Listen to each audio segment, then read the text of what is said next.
What is going on, everybody? Welcome back to another episode of Outcast Christianity. My name is Marcus Reyes, if you don't know, and I like to say welcome. If you haven't already, please subscribe to the channel, like, and then share it. Get your friends involved.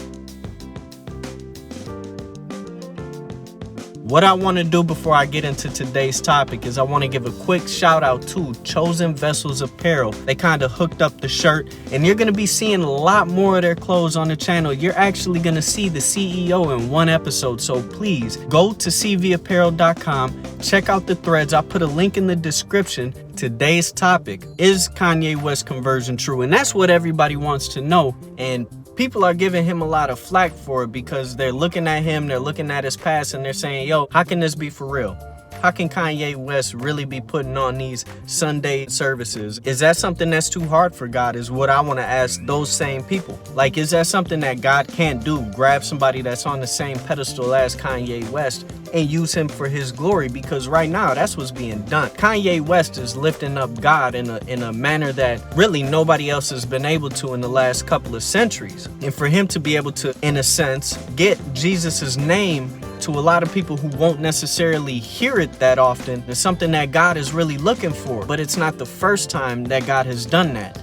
In the Bible, you hear about Paul the Apostle, and Paul was a murderer. Paul was beating people. Paul was responsible for the death of people who were following Christ. God pulled him out of that. God had to speak to one guy and say, hey, go talk to this killer. Let him know that he's going to suffer a lot of stuff from my name.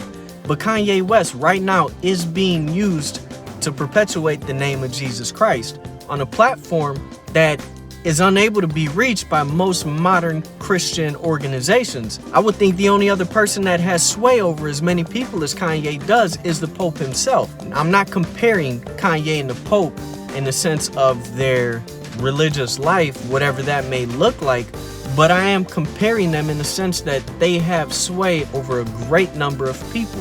Now, is this real? Is what Kanye West doing, is it genuine? I don't know. Simple as that. I don't know.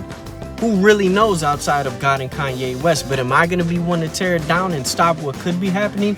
Absolutely not. I'm not going to be the one that stands between Kanye West and what could be.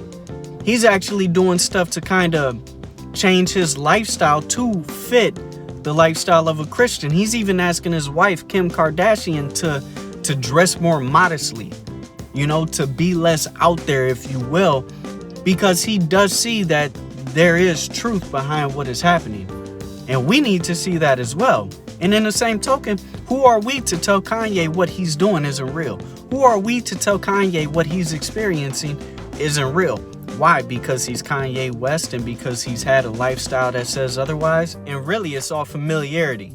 People did the same thing to Jesus. In John 4, it says that Jesus is without honor in his hometown.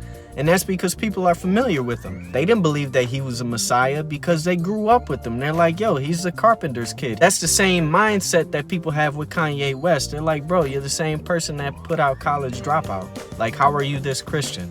I don't want to be that one to question what God's doing and tear down a man's faith before it has really time to grow.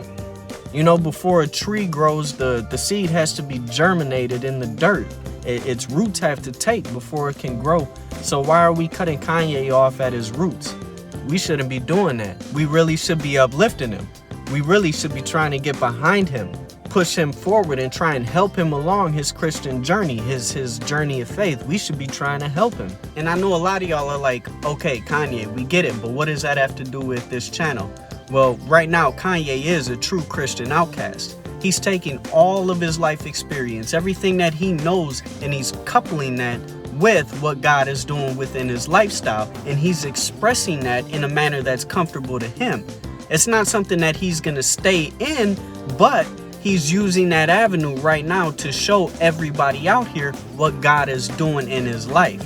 And that's what a true Christian does. They take the experiences that they have as a person and couple that with what God is doing in their lives, and they're exposing it to everybody else to show that you can break away from pseudo-Christian tradition and characteristics, yet still be genuine in your lifestyle and relationship. And you know what? Kanye West might not even have full truth right now, but why stop the progress that he's making? Why try and stop what God is doing in his life? Hey, all I'm really saying is give the guy space. Show him mercy. Show him grace. Cheer him on. Because at the end of the day, it's needed in everybody's life.